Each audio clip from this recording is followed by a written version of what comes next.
గచ్చిబౌలి సిద్దిక్ నగర్ లో పెను ప్రమాదం తప్పింది.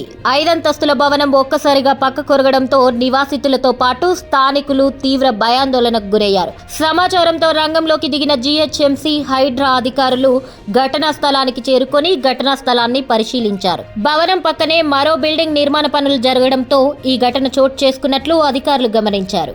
మరోపక్క సమీప నివాసితులను ఖాళీ చేయిస్తున్నారు అధికారులు. కాగా ఏ క్షణంలో భవనం కూలుతోందని స్థానికులు బిక్కుమంటున్నారు. ఈ సంఘటనకు సంబంధించి షేర్లింగంపల్లి జోనల్ కమిషన్ ఉపేందర్ రెడ్డి స్పందించి భవనానికి కారణమైన బిల్డింగ్ యజమానిపై చర్యలు తీసుకోవాలని డిమాండ్ చేశారు.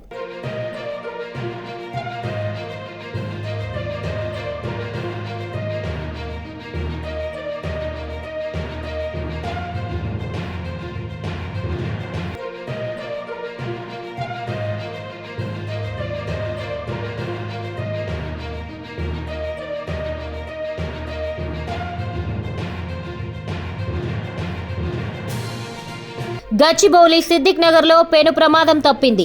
5 అంతస్తుల భవనం ఒక్కసారిగా పక్క కొరగడంతో నివాసితులతో పాటు స్థానికులు తీవ్ర భయాందోళనకు గురయ్యారు. సమాచారంతో రంగంలోకి దిగిన జీహెచ్ఎంసీ హైడ్రా అధికారులు ఘటనా స్థలానికి చేరుకొని ఘటనా స్థలాన్ని పరిశీలించారు. భవనం పక్కనే మరో బిల్డింగ్ నిర్మాణ పనులు జరగడంతో ఈ ఘటన చోటు చేసుకున్నట్లు అధికారులు గమనించారు. మరోపక్క సమీప నివాసితులను ఖాళీ చేయిస్తున్నారు అధికారులు. కాగా ఏ క్షణంలో భవనం కూలుతోందని స్థానికులు బిక్కుమంటున్నారు. ఈ సంఘటనకు సంబంధించి షేర్లింగంపల్లి జోనల్ కమిషన్ ఉపేందర్ రెడ్డి స్పందించి భవనానికి కారణమైన బిల్డింగ్ యజమానిపై చర్యలు తీసుకోవాలని డిమాండ్ చేశారు.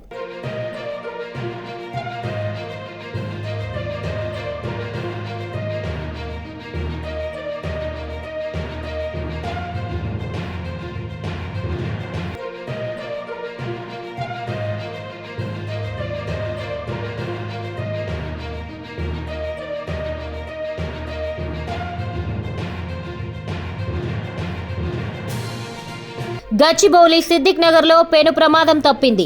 5 అంతస్తుల భవనం ఒక్కసారిగా పక్క కొరగడంతో నివాసితులతో పాటు స్థానికులు తీవ్ర భయాందోళనకు గురయ్యారు. సమాచారంతో రంగంలోకి దిగిన జీహెచ్ఎంసీ హైడ్రా అధికారులు ఘటనా స్థలానికి చేరుకొని ఘటనా స్థలాన్ని పరిశీలించారు. భవనం పక్కనే మరో బిల్డింగ్ నిర్మాణ పనులు జరగడంతో ఈ ఘటన చోటు చేసుకున్నట్లు అధికారులు గమనించారు.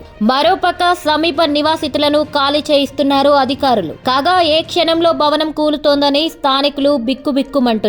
ఈ సంఘటనకు సంబంధించి షేర్లింగంపల్లి జోనల్ కమిషన్ ఉపేందర్ రెడ్డి స్పందించి భవనానికి కారణమైన బిల్డింగ్ యజమానిపై చర్యలు తీసుకోవాలని డిమాండ్ చేశారు.